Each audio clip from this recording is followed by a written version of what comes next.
जय हिंद, नमस्कार साथियों। मैं विनोद मीणा आपके अपने YouTube चैनल मिशन पाठशाला पर आप सभी का हार्दिक स्वागत करता हूं। आई होप आप सभी अच्छे होंगे, स्वस्थ होंगे। साथियों, हम राजस्थान की कला संस्कृति पढ़ रहे थे, जिसमें अपना चैप्टर चल रहा था राजस्थान के लोक देवता। लोक देवताओं के बारे में हमने सबसे पहले गोगा जी को पढ़ लिया है। गोगा जी के बारे में जो भी जानकारी थी वो हमने पढ़ ली है। आज हम पढ़ने वाले हैं रामदेव जी। रामदेव जी और आगे जैसे पाबू जी हो गया, हड़बू जी हो गया आदि, इनके ऊपर चर्चा करेंगे। ठीक है। सबसे पहले नंबर 2 पर आता है कौन? रामदेव जी। रामदेव जी। ठीक है। सबसे पहले जन्म। जन्म कब होता है इनका? 1352 ईस्वी में। ठीक है। कहां पर होता है? उड्डू कश्मीर,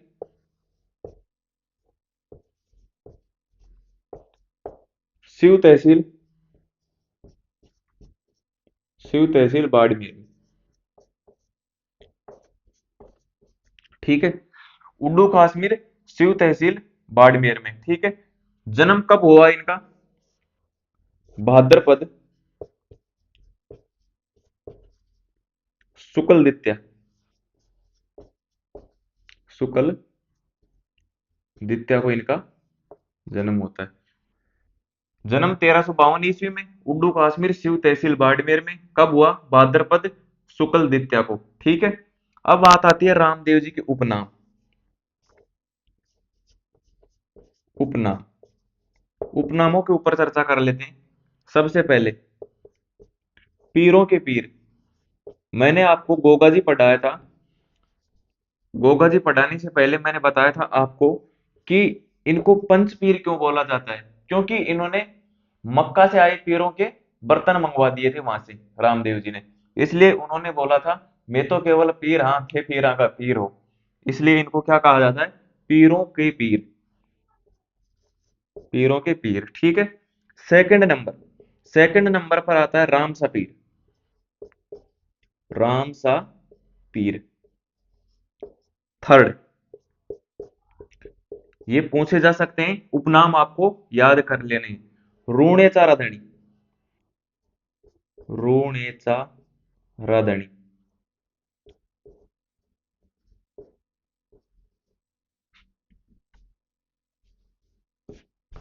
रूणेचा धणी। ठीक है। इनको ठाकुर जी भी बोल दिया जाता है क्या? ठाकुर जी।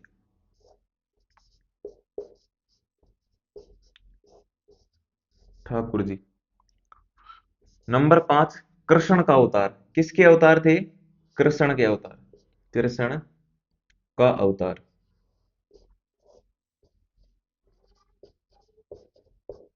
अवतार। ठीक है। यहां तक समझ में आया? इसको नोट कर लो एक बार।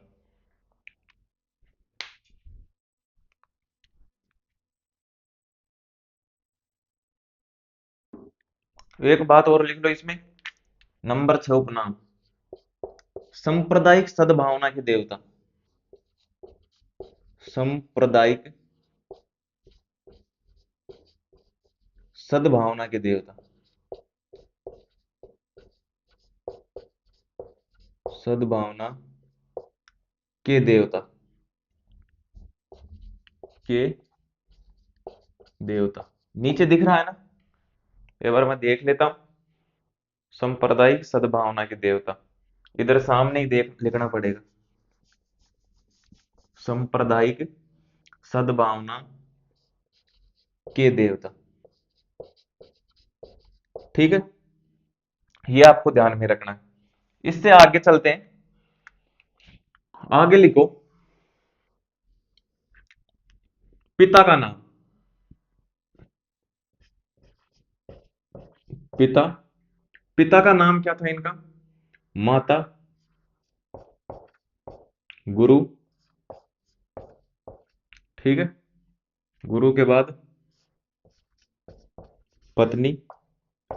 ये इंपॉर्टेंट 4 क्वेश्चन बन जाते हैं। पिता का नाम था अजमल जी। ए जे मैं ले जी, अजमल जी। ठीक है। माता का नाम मेणा दे। मेणा दे। ठीक है। गुरु का नाम था बालीनाथ। बालीनाथ। ठीक है। पत्नी नेतल। नेतल। नेतल दे। जो कौन थी? अमरकोट के, अमरकोट के शासक दलेल सिंह, शासक दलेल सिंह सोडा की, दलेल सिंह सोडा की पुत्री, सोडा की पुत्री। ठीक है। यहां तक क्लियर। इंपॉर्टेंट क्वेश्चन है कि पत्नी नेतलदे थी ये, जो कहाँ की थी? अमरकोट के शासक दलेल सिंह, दलेल सिंह सोडा की पुत्री। पत्नी के बाद आ जाता है बहन। बहन, बहन का क्या नाम था? इनकी बहन थी सुगना। सुगना। एक, यानी कि ये एक के ही नाम थे। कई जगह तो इन दोनों का नाम एक ही मिलता है, और या फिर लाछा। कई जगह ये लाछा और सुगना अलग अलग देखने को मिलती है। ठीक है। इसके बाद है धर्म बहन। धर्म बहन। धर्म बहन कौन थी? डाली बाई। डाली बाई। ठीक है। धर्म बहन के बाद आता है गुरु। गुरु का नाम मैंने आपको बता दिया है, बालीनाथ। ठीक है। इनका घोड़ा, घोड़ा से पहले लिख लेते हैं भाई। भाई कौन था? बीरम देव। बीरम देव। बीरम देव भाई हो गया। भाई के बाद लिखो आप घोड़ा। इनका घोड़ा, इनका घोड़ा को कहा जाता था नीला। नीला या फिर लीला। ठीक है। लीला। यहां तक क्लियर।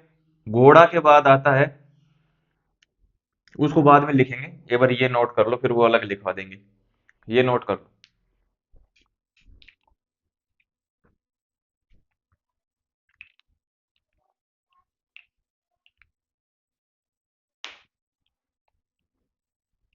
देख लो एक बार।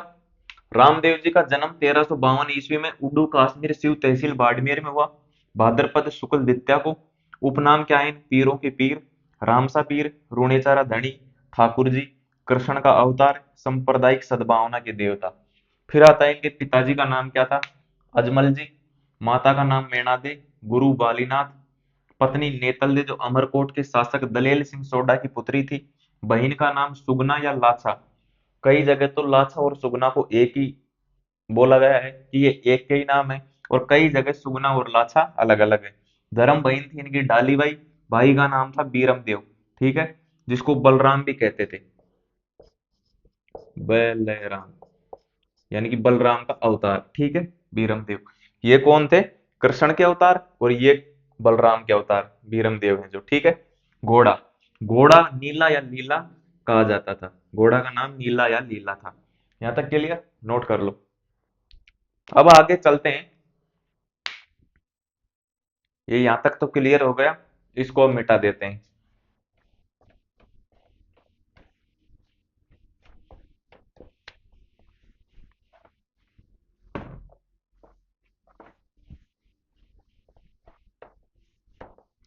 सभी साथियों तक क्लास को शेयर करो।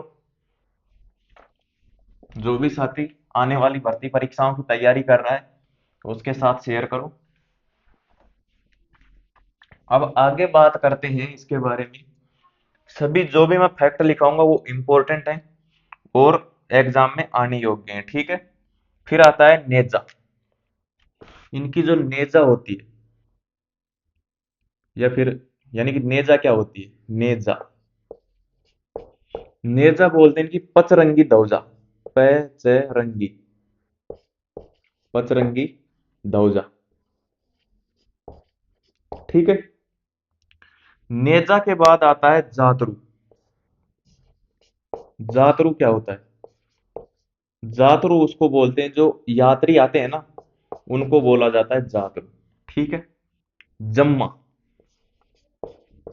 जम्मा किसको बोला जाता है? जो रात्रि में जागरण होते हैं ना, रात्रि जागरण। उसको बोला जाता है जम्मा, जागरण। ठीक है। जम्मा के बाद आता है ब्याले, ब्याले। ब्याले किसको बोला जाता है साथियों? जो भजन गाए जाते हैं ना, भजन, उसको बोला जाता है ब्याले। ब्याले के बाद आता है पर्चा। पर्चा किसको बोला जाता है? जो चमत्कार होते हैं ना, चमत्कार, चमत्कार। ठीक है। जैसे चमत्कार उन्होंने दिखाए थे, पीरों को दिखाए थे चमत्कार, उनके बर्तन ले आए थे यहाँ पर। ठीक है। एक जो पोखरण में भैरव नामक का राक्षस था, उसका वध किया था। जो उफड़ते हुए दूध को रोका था इन्होंने, ये इन्होंने कई चमत्कार दिखाए, पर्चा दिए। ठीक है। पर्चा के बाद क्या आता है? पगले, पगले। पगले क्या है? इनके चरण, चरण चिन्ह, चरण चिन्ह। ठीक है। फिर आता है फूल, फूल। फूल किसको कहते हैं? अभी तक एग्जाम में तो आया नहीं है, लेकिन आ सकता है। चांदी की मूर्ति, चांदी की मूर्ति जो गले में पहनी जाती है, जो गले में पहनी जाती है। इधर लिख देता हूं, फिर उधर। जो गले में पहनी जाती है, गले में पहनी जाती है। ठीक है। आ सकता है, गले में पहनी जाती है।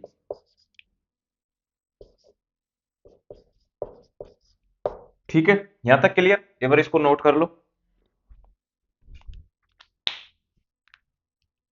इसके बाद आता है साथियों, आगे लिखो,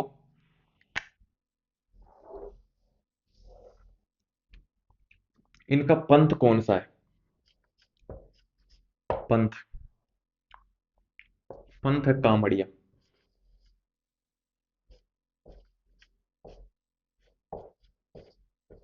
कामड़िया। ठीक है।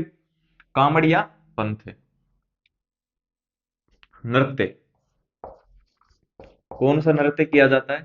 तेहरा ताली, तेरह ताली। कई बार एग्जाम में पूछा जा चुका है कि कौन सा नृत्य किया जाता है। ग्रंथ, ग्रंथ कौन सा है? 24 वाणियां, 24। सही लिखा है 24, आप सही कर लेना। 24 वाणियां, 24 वाणियां। ठीक है। ये ग्रंथ हो गया, नृत्य हो गया, फिर पंथ हो गया। फिर आता है इनके भक्त, रिखिया। रिखिया किसको कहते हैं? रिखिया, जो इनके मेघवाल भक्त होते हैं, मेघवाल, मेघवाल भक्त, भक्त, भक्त बोल दो या भगत बोल दो, एक ही बात है। रिखिया बोलते हैं, मेघवाल जो भक्त होते हैं उनको बोलते हैं। फिर आता है मेला। मेला कब भरता है? मेला भरता है भाद्रपद, भाद्रपद शुक्ल, शुक्ल द्वितीया से, द्वितीया से एकादशी तक, शुक्ल एकादशी तक। ठीक है। शुक्ल एकादशी तक, एकादशी तक। ठीक है। इन्होंने जीवित समाधि ली थी, जीवित समाधि, जीवित समाधि। कब ली जीवित समाधि? भाद्रपद, भाद्रपद शुक्ल एकादशी, एकादशी। ठीक है। अब आपको एक बात समझ में आ गई होगी कि इनका जन्म कब हुआ था, भाद्रपद शुक्ल द्वितीया को, और इनकी समाधि, सब समाधि कब ली इन्होंने? भाद्रपद शुक्ल एकादशी को। तो इनका मेला इन्हीं तिथियों के बीच में भरा जाता है, भाद्रपद शुक्ल द्वितीया से भाद्रपद शुक्ल एकादशी तक, 9 दिन तक इनका मेला चलता है। ठीक है। इसके बाद 9 दिन नहीं, 10 दिन चलता है। ठीक है। वो द्वितीया भी तो काउंट होगी उसके अंदर, शुक्ल द्वितीया से एकादशी तक, 2 से लेकर 10 तक कितने हो गए? 9। और एक एकादशी। ठीक है, 10 दिन तक चलता है इनका मेला। जीवित समाधि भाद्रपद शुक्ल एकादशी को। ठीक है, कहां पर ली इन्होंने जीवित समाधि? रूणेचा, पूरा ही लिखवा देता हूं। राम सरोवर तालाब, राम सरोवर तालाब रूणेचा, जो कहां पर है? रूणेचा पोखरण, पोखरण जैसलमेर में। ठीक है, यहां पर है जीवित समाधि भाद्रपद शुक्ल एकादशी को राम सरोवर तालाब के पास रूणेचा पोखरण जैसलमेर, यानी कि ये कहां पर है? रूणेचा, यहीं पर उनका मंदिर बनाया गया है। आगे पढ़ते हैं, एक बार इसको नोट कर लो।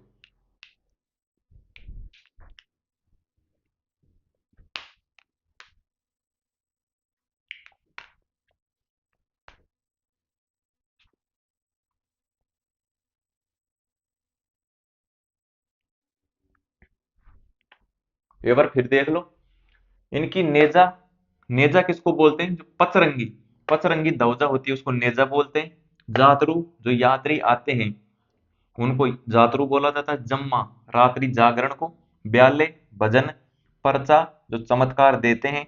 पगले, चरण चिन्ह, जो इनके चरण चिन्ह होते हैं उनको पगले बोलते हैं। फूल, चांदी की मूर्ति जो गले में पहनी जाती है, यानी कि गले में पहनते हैं छोटी मूर्ति चांदी की, उसको क्या बोलते हैं? फूल। ठीक है, इसके बाद पंथ कौन सा है इनका? कामड़िया पंथ।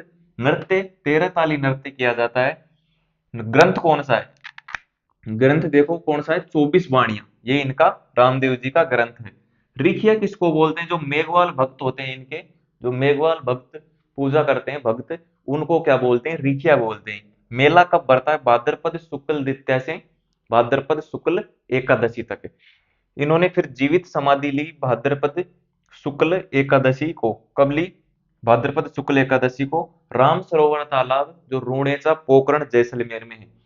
एक बात आपको ध्यान रखनी है कि जो इनकी बहन थी, आगे लिखवा दूंगा मैं, इनकी जो बहन थी डाली बाई, उन्होंने समाधि कब ली? इनसे एक दिन पहले, भाद्रपद शुक्ल दशमी को एक दिन पहले उन्होंने समाधि ली। ठीक है, यहां तक क्लियर? जिसने नहीं लिखा है वो लिख लो। आगे चलते हैं, आगे थोड़ा सा और बच रहा है बस, फिर अपना रामदेव जी कंप्लीट हो जाएगा।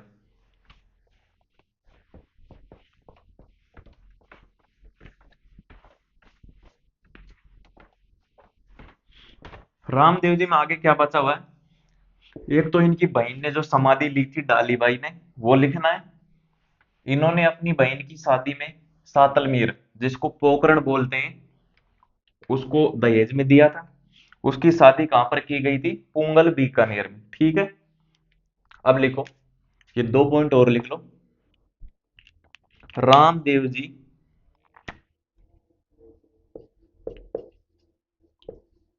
रामदेव जी की बहन, जी की बहन, कैसी बहन थी? धर्म की बहन डालीबाई, बहन डालीबाई,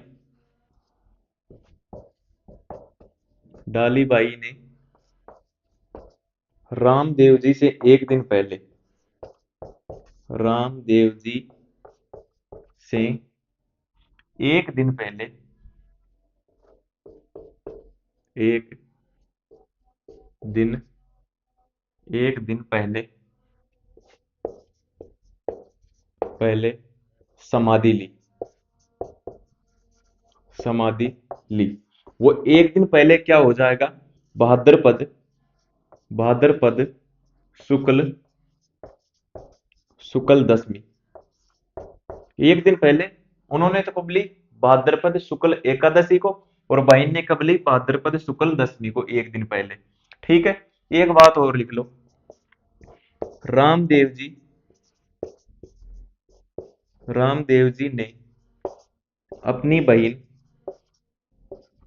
अपनी बहन सुगना की शादी, सुगना की शादी पुंगल बीकानेर, पूंगल कहाँ पर पड़ता है? बीकानेर। बीकानेर में की, में की जिसको, जिसको सातलमेर,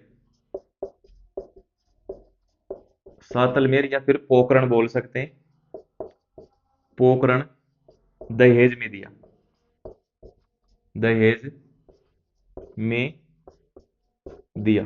ठीक है, यहां तक क्लियर? कि रामदेव जी की बहन डालीबाई थी, उन्होंने रामदेव जी से एक दिन पहले समाधि ली, कब? भाद्रपद शुक्ल दशमी को। और जो रामदेव जी की बहन थी, कौन? सुगना, ये वैसे बनाई हुई बहन थी, है ना, सुगना, जिसकी शादी पुंगल बीकानेर में की, और उसको सातलमेर, जिसको पोकरण बोलते हैं वर्तमान में, वो दहेज में दिया। ठीक है, यहां तक क्लियर? ये नोट कर लो।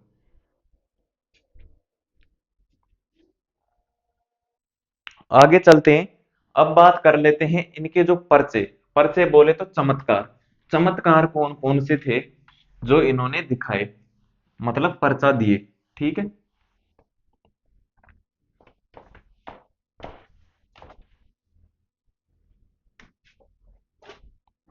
यहां पर लिख सकते हैं रामदेव जी के चमत्कार, चमत्कार या पर्चा, चमत्कार, चमत्कार। ठीक है, सबसे पहला चमत्कार आ जाता है कौन सा? नंबर एक, उफनते हुए, उफनते, उफनते, इसको ऐसे भी लिख देते हैं कई, उबलते हुए। उबलते हुए दूध को तो कैसे बचाते हैं? उफनते हुए, जो उफन जाता है, जो बाहर निकल जाता है, उसको रोका, उफनते हुए दूध को रोका, उफनते हुए दूध को रोका। वो कैसे रोका? एक बार ये घर पर था, और माता मैणा जी, माता मैणा जी बोलती है इनको कि जैसे अपने घर में नहीं बोलती छोरा दूध उफन गो रे, ऐसे वो बोलती है कि छोरा दूध उफन गो रे। तो रामदेव जी बिना गए हुए अपने चमत्कार से उस दूध को बचाया, यानी कि उसको उफनने नहीं दिया। ये उनका चमत्कार था पहला। ठीक है, नंबर दो, कपड़े के घोड़े, कह पेड़े, कपड़े के घोड़े,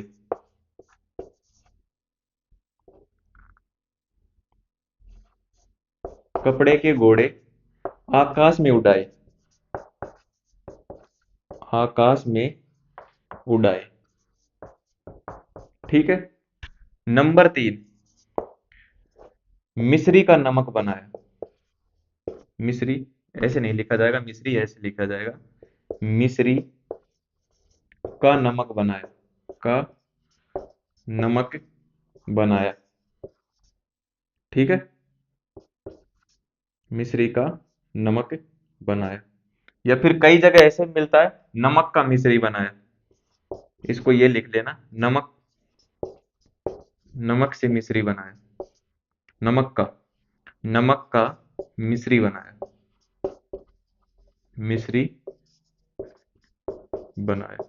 ठीक है, ये ज्यादा सही लगता है, नमक का मिश्री बनाया, क्योंकि ये नमक तो एक खारा, यानी कि एक बुरे के लिए यूज किया जाता है, खारा शब्द।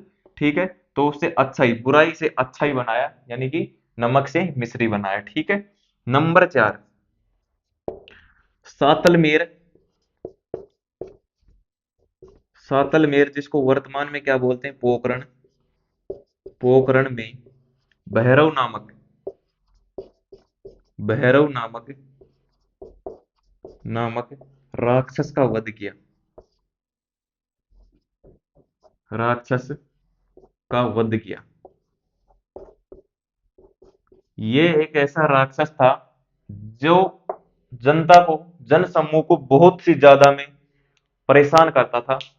इसका कोई भी वध नहीं कर पाया, लेकिन जो रामदेव जी थे, उन्होंने इसका वध करके दिखाया। और नंबर पांच, एक और लिख लेना, ये इंपॉर्टेंट है, जिससे इनको संज्ञा मिली थी पीरों के पीर की। ठीक है, मक्का से आए पीरों के, मक्का से आए पीरों के, से आए पीरों के मक्का से बर्तन मंगाए, मक्का से बर्तन मंगवाए, बर्तन मंगवाए, बर्तन मंगवाए। ठीक है, ये इंपॉर्टेंट है, जिससे इनको संज्ञा मिली क्या? पीरों के पीर, पीरों के पीर। मक्का से आए पीर बोले, वे तो केवल पीर, हाँ थे पीरा के पीर। तब से इनको क्या बोला जाता है? पीरों के पीर। ठीक है, ये अपना क्या कंप्लीट हो गया है? रामदेव जी। ठीक है, रामदेव जी आपने अच्छे से समझ लिया है, एक बार इसको नोट कर लो, फिर आगे पढ़ते हैं।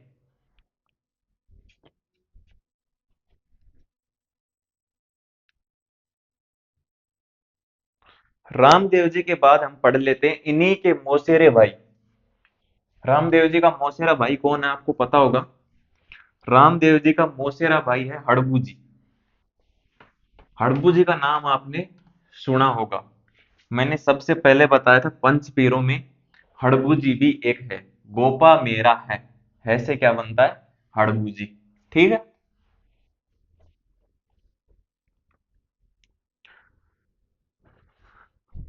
लिखो।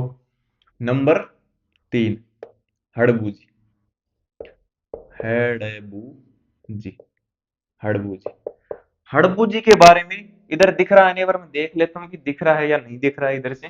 बिल्कुल साफ दिख रहा है। ठीक है, हड़बू जी ये क्या थे? ये एक सांखला राजपूत थे। परिवार कौन से में जन्म लेते हैं? सांखला राजपूत, सांखला राजपूत। ठीक है, राजपूत। इनका जन्म, कोई तिथि नहीं दी गई है, मात्र इतना बताया गया है कि 15वीं सदी में, 15वीं सदी में। ठीक है, जन्म कहां पर होता है इनका जन्म? इनका जन्म स्थान है भूडेल गांव, भूडेल, भूडेल गांव है नागौर में, नागौर में। ठीक है, जन्म भूडेल गांव नागौर में। इनके गुरु, इनके गुरु, जब मौसी का लड़का बालीनाथ से पढ़ने जाएगा, तो ये भी तो बालीनाथ से ही पढ़ने जाएगा। बालीनाथ, बालीनाथ। रामदेव जी के गुरु का नाम बालीनाथ था। रामदेव जी इनके मौसेरे भाई थे, या फिर इसको बोल दो कि हड़बू जी रामदेव जी के मौसेरे भाई थे। दोनों साथ साथ पढ़ने चले गए बालीनाथ जी के पास, तो इनका गुरु भी क्या है? बालीनाथ। ठीक है, इनका वाहन, वाहन, वाहन, वाहन, वाहन क्या था? सियार, सियार, जिसको बोलते हैं जयकार। ठीक है, यहां तक क्लियर। यहां पर लिखो, जो रामदेव जी के मौसेरे भाई, रामदेव जी, या फिर ऐसे लिख लो, ये रामदेव जी के मौसेरे भाई थे। लिखो, हड़बू जी, हड़बू जी रामदेव जी के मौसेरे भाई थे। रामदेव जी के मौसेरे भाई थे, मौसेरे भाई थे, थे, थी नहीं, थे, मौसेरे भाई थे। इनके जो उपनाम थे वो इधर लिख लेते हैं। क्या क्या उपनाम थे? उपनाम, उपनाम। ठीक है, सबसे पहला, शकुन शास्त्र के ज्ञाता, शकुन शास्त्र के ज्ञाता। नंबर 2, बाल ब्रह्मचारी, बाल ब्रह्मचारी। ठीक है, बाल ब्रह्मचारी के बाद आता है योगी सन्यासी, योगी सन्यासी। और नंबर 4 पर आता है वीर योद्धा, वीर योद्धा। ये क्या है? इनके उपनाम। ठीक है, वीर योद्धा।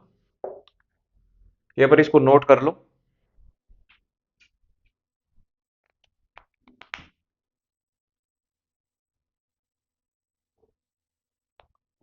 अब आगे चलते हैं, आगे देख लेते हैं इनका मंदिर कहां पर। तो मंदिर साथियों आपको पता होगा कि हड़बू जी का मंदिर कहां पर है। यदि आपको पता है तो बताओ, एक बार मन में सोच लो आप कि कहां पर इनका मंदिर था हड़बू जी का, रामदेव जी के मौसेरे भाई का। रामदेव जी कहां से थे? पोखरण में। और हड़बू जी कहां पर होंगे? उनके आसपास ही होंगे। कहां पर? जन्म तो इनका कहां पर हुआ था? बुडेल में। इनका मंदिर, सबसे पहले मंदिर बेंगटी गांव, बेंगटी गांव कहां पर है? फलोदी, फलोदी। फलोदी कहां पर है? अब तो फलोदी जिला ही हो गया, खुद जिला है। अब जोधपुर लिखने की तो आवश्यकता क्या है, लेकिन हम लिख लेते हैं जोधपुर भी, यदि ये जिला कैंसिल हो जाता है। तो आप ध्यान में रख लो फलोदी, बस इतना याद रखो कहां पर है मंदिर, बेंगटी गांव फलोदी में। ये लो, है ना, बेंगटी गांव। इनका मेला कब भरता है? भाद्रपद शुक्ल पक्ष, कोई डेट नहीं है, भाद्रपद शुक्ल पक्ष, भाद्रपद शुक्ल पक्ष, शुक्ल पक्ष। अब एक बात ध्यान रखना है आपको कि इन्होंने, कौन? हड़बू जी, हड़बू जी ने, हड़बू जी ने राव जोधा को,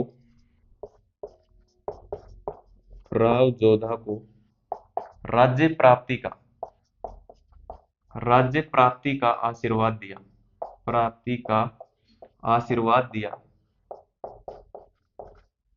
आशीर्वाद दिया, दिया तथा,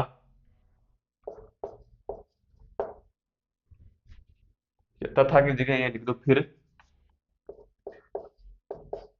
फिर राव जोधा ने, जोधा ने इनको, इनको किनको? हड़बू जी को बेंगटी गांव दिया, बेंगटी, बेंगटी गांव दान में दिया, दान में दिया। ठीक है। इसके बाद इनका मंदिर है बेंगटी गांव में, लेकिन पूजा किसकी होती है वहां पर? ये भी लिख लो। इनके मंदिर में, इनके मंदिर में बैलगाड़ी, बैलगाड़ी का जो पिछला होता है, बैल होता है, वो गाड़ी होती है ना, गाड़ा, उसकी पूजा होती है। ठीक है। इनके मंदिर में गाड़ी की पूजा होती है, गाड़ी की पूजा होती है, पूजा होती है, जिससे, जिससे ये अपंग, अपंग या असहाय गायों के लिए चारा लाते थे। अपंग, अपंग गायों, गायों के लिए, के लिए चारा लाते, चारा लाते थे। ठीक है। यहां तक क्लियर? ये समझ में आया आपके? देखो, हड़बू जी इनका मंदिर कहां पर है? बेंगटे गांव फलोदी में है। यदि फलोदी ना आए तो जोधपुर लिख देना उसके अंदर।